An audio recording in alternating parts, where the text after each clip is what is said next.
Hi everyone. This is our chapter on diversification strategy.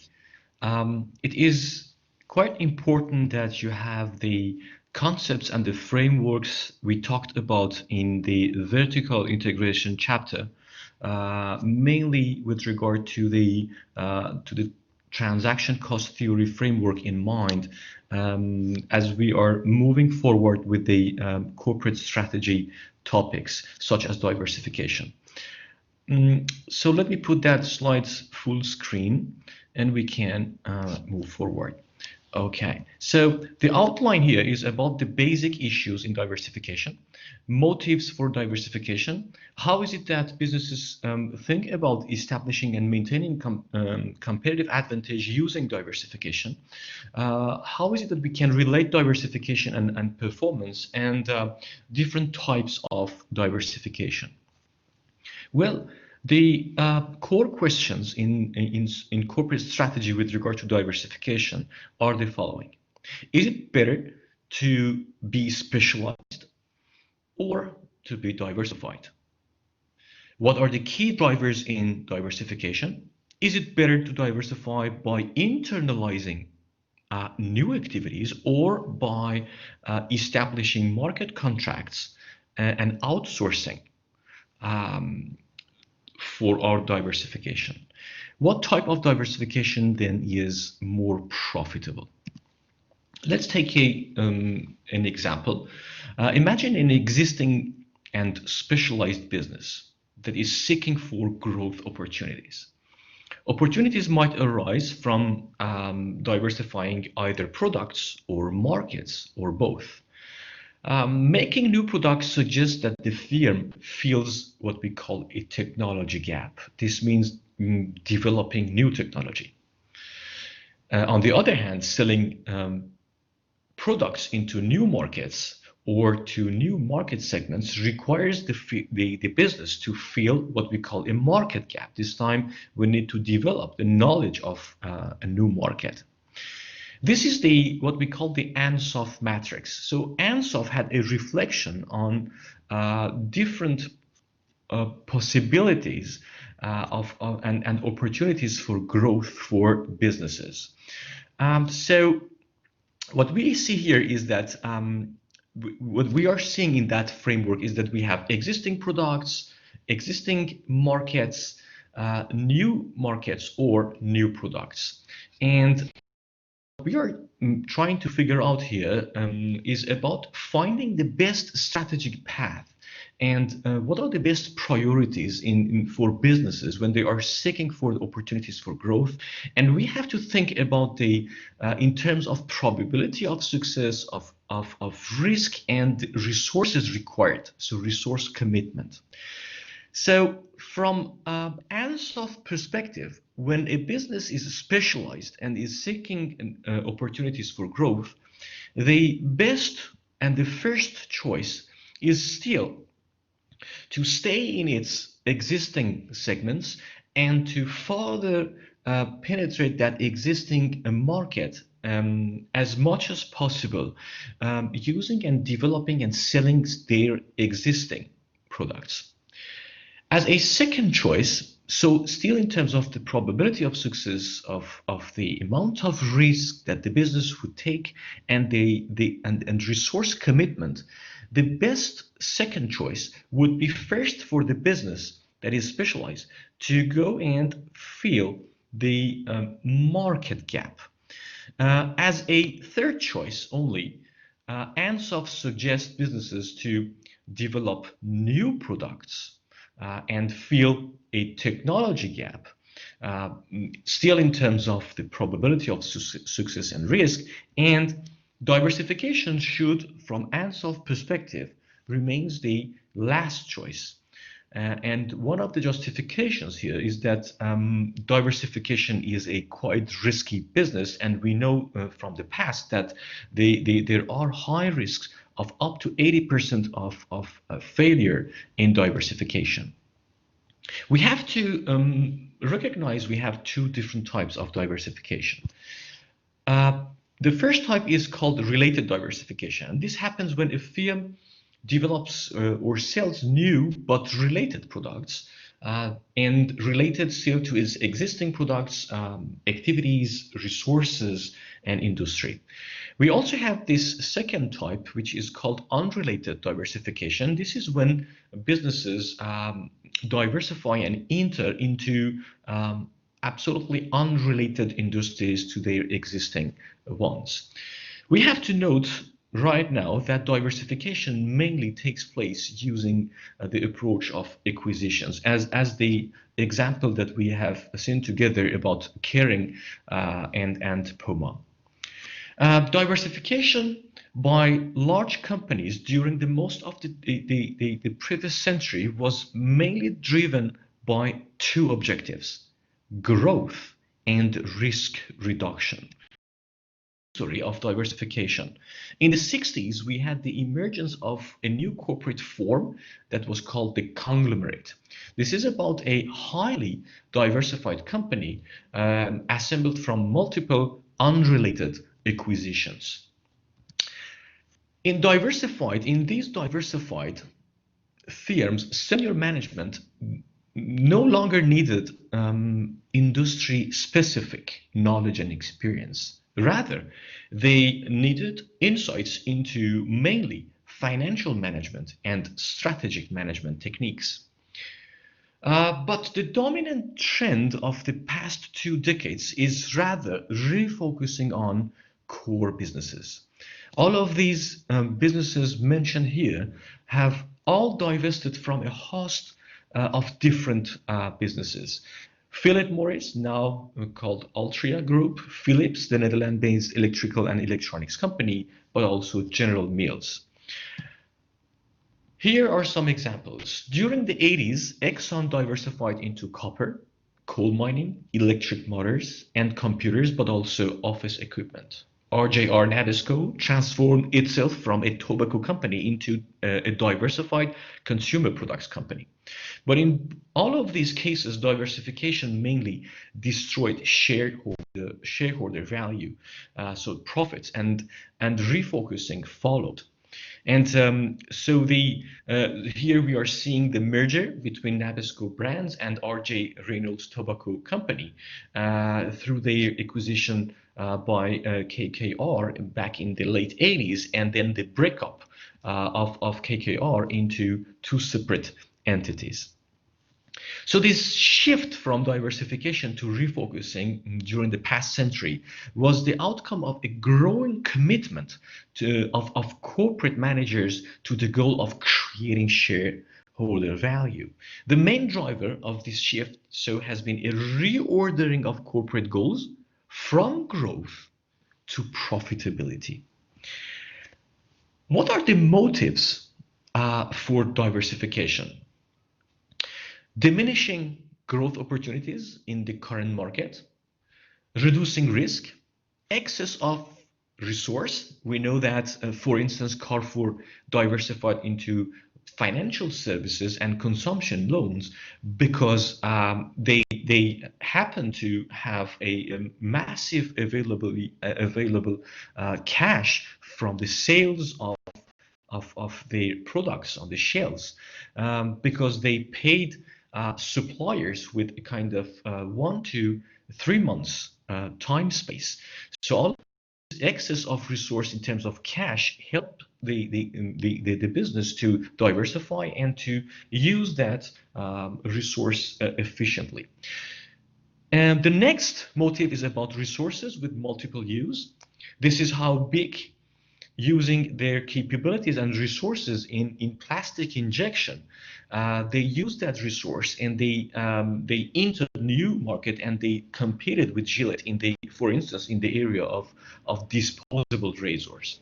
But also financial economies that can be realized. We will see that mainly also in acquisitions, where businesses diversified in order to realize and achieve tax economies. Focus on some of these major motives for diversification. First, growth. In the absence of diversification, firms, but mainly managers, felt prisoners of their industry, and this still happens. So that is a kind of desire to escape stagnant and declining industries. So they got just bored and they said, hey, why not going and enter new industries and trying to replicate? We have established a competitive advantage in our industry. We will be able to replicate that and to achieve competitive advantage and similar success in new businesses. However, what we are seeing here is that very clearly these kind of decisions mainly served managers' interests, but not shareholders. And growth seeking diversification, especially through acquisitions, and we will see why is it that acquisitions are so costly, tends to destroy shareholder value and profitability. Another motive that was mentioned by managers during the past century in order to diversify was to spread and to reduce risk. But which approach is the most efficient? Which is better? Individual investors diversifying their portfolio of securities or stocks, or firms diversifying into various and different industries? So what here is where we need to just emphasize what are the different types of risks. We have two different types of risks: the systematic risk and the unsystematic risk. Systematic risk refers to the risk of affecting the risk that affects the entire market, also known as undiversifiable risk. This type of risk is both unpredictable and impossible to completely avoid, and they can't be easily mitigated, avoided. Some of the good examples of systematic risks are the subprime crisis back in 2008, 2009, and the currently coronavirus outbreak. We then have the second type of risk called unsystematic risk that impacts mainly specific business or industry. So here we might take the example of for instance, a car company that has decided to go for massive recalls because they faced a kind of quality issue with one type of their products, one type of car, for instance. So shareholders can diversify risks by holding diversified portfolios for sure. Hence, what is the advantage of businesses diversifying for them? So what is the best approach? And here is where we need the framework that we use in a vertical integration that we call the transaction cost theory.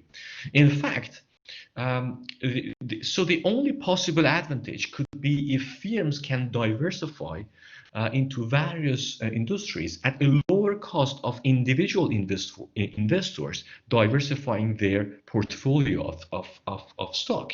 In fact, the reverse is true. The transaction cost to shareholders diversifying their portfolios are far less than the transaction cost to firms diversifying into various industries through acquisitions. Here is a good example of why diversifying to reduce risk using the acquisitions has been very costly. HP diversified into IT services because of its greater attractiveness than only IT hardware. However, its 13.9 billion acquisition of EDS back in 2008 just came at a 30% premium, and the $10.3 billion acquisition of autonomy back in 2011 involved a 60% premium.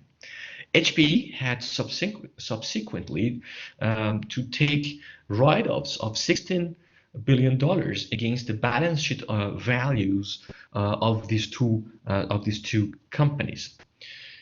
And so what is making, and we will see that in the acquisition chapter, making diversification a risky business is mainly because it is taking place through acquisitions, and the premium to complete an acquisition is very often compromising future profitability. So from Porter perspective, we have to complete the three essential tests that we call the Porter three essential tests.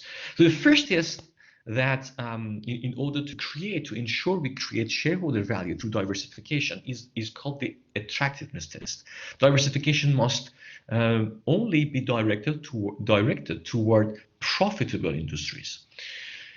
The second test is the cost of entry. So the cost of entry must not capitalize and compromise all the future profits. HP acquisition of EDS and autonomy is the good example of the kind of approach toward diversification that compromised future profitability. And the third test is called the better off test. So either the new unit or business or activity must gain competitive advantage and be better off from our existing activities, products, and business, or vice versa. So in fact, what Porter is teaching us is that we have to ensure through this third test to see clear synergies between the current business and activities and industries and the new activities and industries. So how is it that we have to think about synergies in diversification? So in order to help achieve superior profitability, diversification decisions should be mainly based on the two following questions. How attractive is the new industry to be entered, and can the firm achieve a competitive advantage there?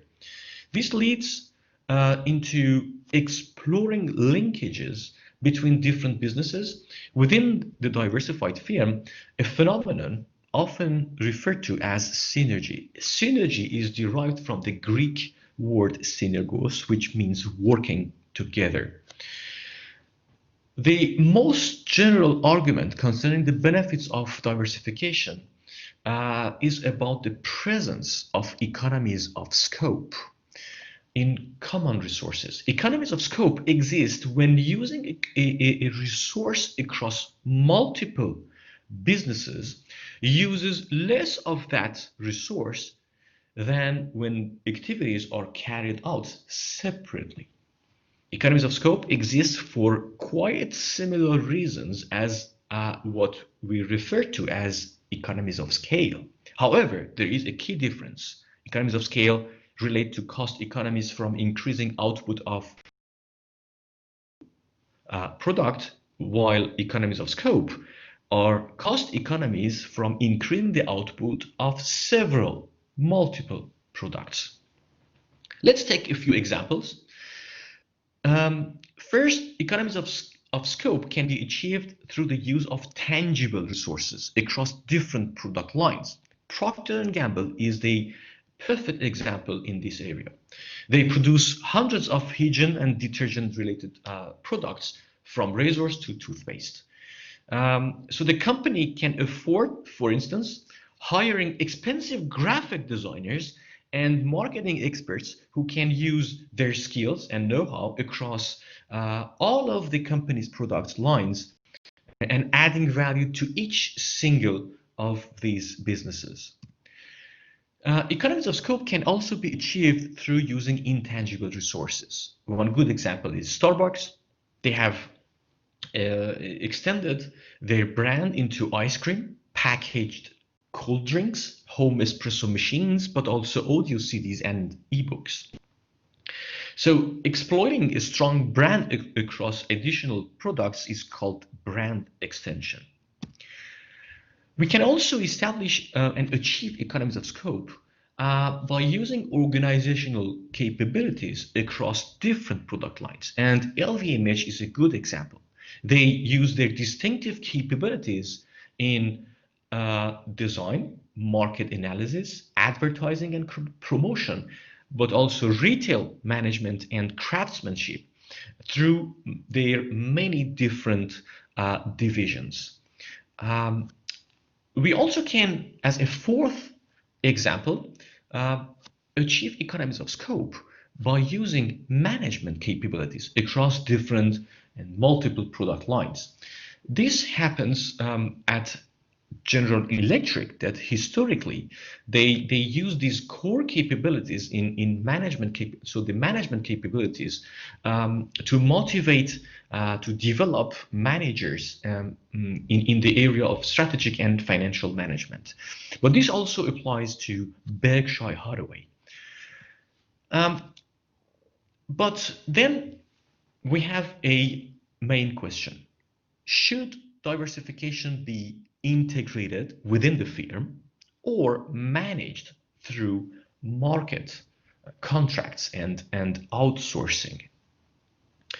So we need to ensure that the presence of transaction costs makes the internal integration and exploitation of diversification preferable to licensing contracts.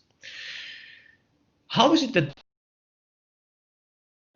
from diversification? They might absolutely achieve that as the examples we mentioned by internalizing transactions. So through such as Procter & Gamble did, sharing tangible resources across multiple businesses. That might include the research labs, distribution systems, IT, by eliminating duplication.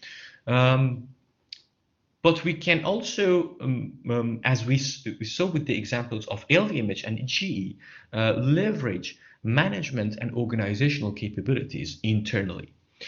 And in these cases, so diversified firms can absolutely avoid external transactions by operating internal capital and internal labor. But competitive advantage from diversification can also be achieved by using markets and licensing contracts. So businesses don't obligatory have to internalize diversification to explore, to exploit the economies of scope. Economies of scope in resources and capabilities can be exploited through licensing contracts. Starbucks diversified into grocery through licensing. Unilever and PepsiCo produced Tazo tea beverages. Nestle produced their ice cream, and Kraft distributed Starbucks packaged coffee. Walt Disney at once, so back in 2013, they earned $2.4 billion from licensing their IP to producers of clothing, toys, and accessories. Airlines, this is an example that we used previously in previous chapters, realize economies of scope not by diversifying into catering, but by leasing space to specialist retailers and restaurants. We might think about diversification from two perspectives, with two approaches. So synergies can be achieved through this operational approach, but also strategic approach. Operational approach is about benefiting from horizontal relationships between various businesses. And strategic approach is rather about benefiting from a vertical relationship.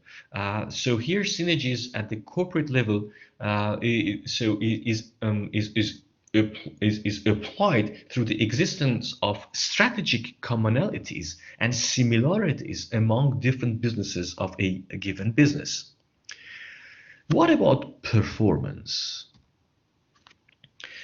Recent researches and research studies have particularly focused on the relative benefits of related diversification.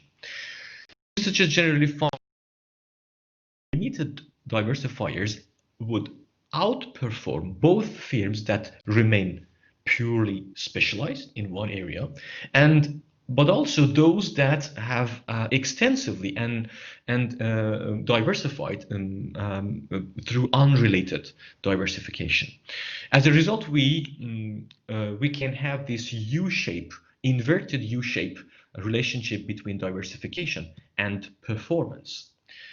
So what we are seeing here is that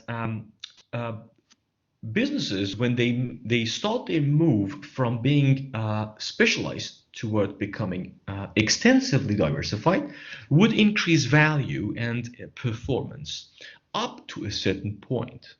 Beyond that point, when they start to become extensively diversified in an unrelated manner, the complexity of these firms would increase, and this happened to be very costly in the past, in many cases. Um, so obviously, these are statistical averages. We might see many conglomerates that are successful. One good example is about Berkshire Hathaway, Virgin Group, or LVMH, and some related diversifications. We saw them to fail. So these are mainly statistical averages. We are not doing maths in here. But also here are a few examples and data and financial information about the performance of related versus unrelated diversification from McKinsey. So let's take a few examples of diversified and diversified related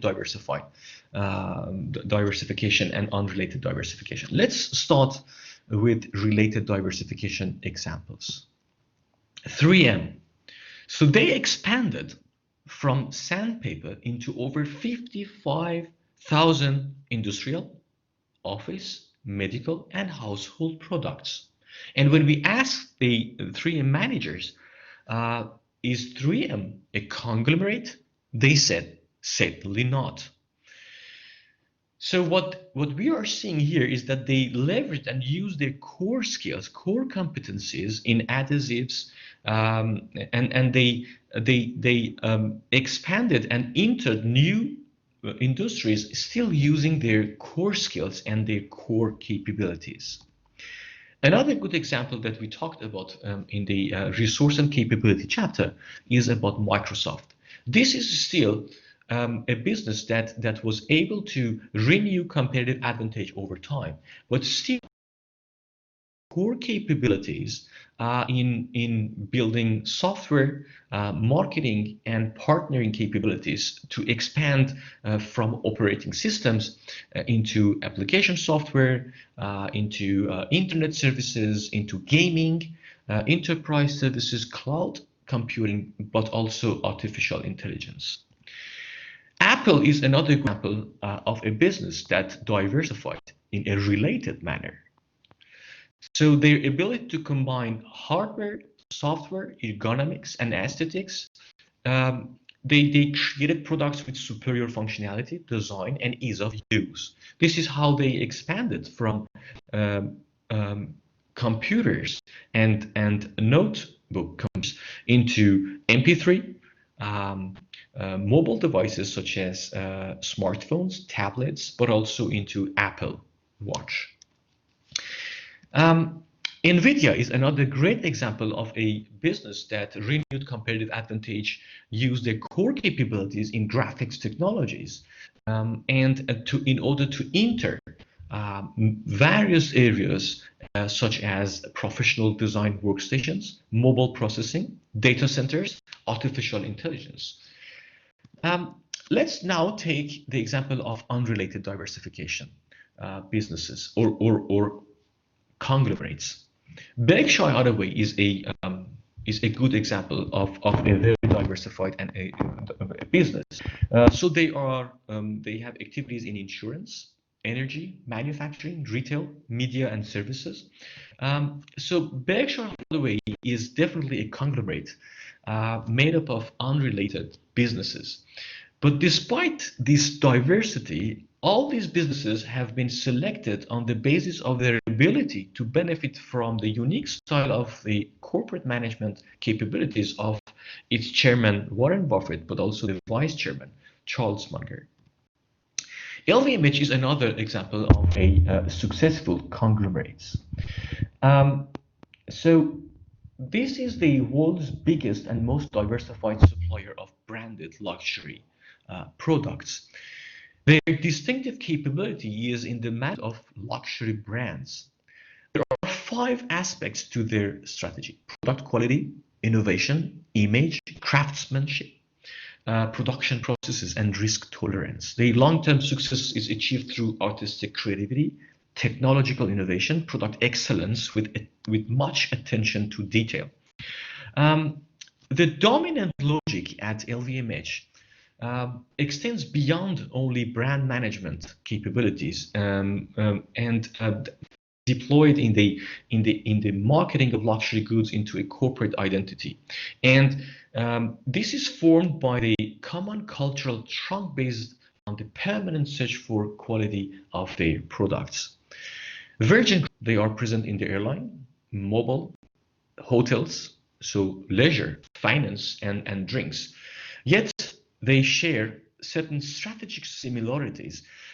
So what we are doing here in this, all of these very unrelated businesses into this well-diversified conglomerates is that we are seeing that there are maybe not much of resource sharing between these unrelated divisions. However, what we are looking for is about a dominant logic behind all of these very successful conglomerates. And what we are seeing here with the Virgin Group is is that here all of these businesses at Virgin are just sharing certain strategic similarities. Almost all are kind of startup companies that benefited from the Bronson's entrepreneurial Z expertise. Almost all sell to final consumers and are in sectors that offer opportunities for innovative approaches toward differentiation. Dolce Gabbana is another good example of a well-diversified business. And what is interesting here with Dolce and Gabbana is that they part of their activities have been then diversified by using outsourcing and licensing contracts. So the diversification through brand licensing happened at Dolce Gabbana, using so as a partner Procter and Gamble to produce their fragrances, but also makeup and skincare products. Well, that was about a review of our diversification strategy chapter. Thank you to all for your attention.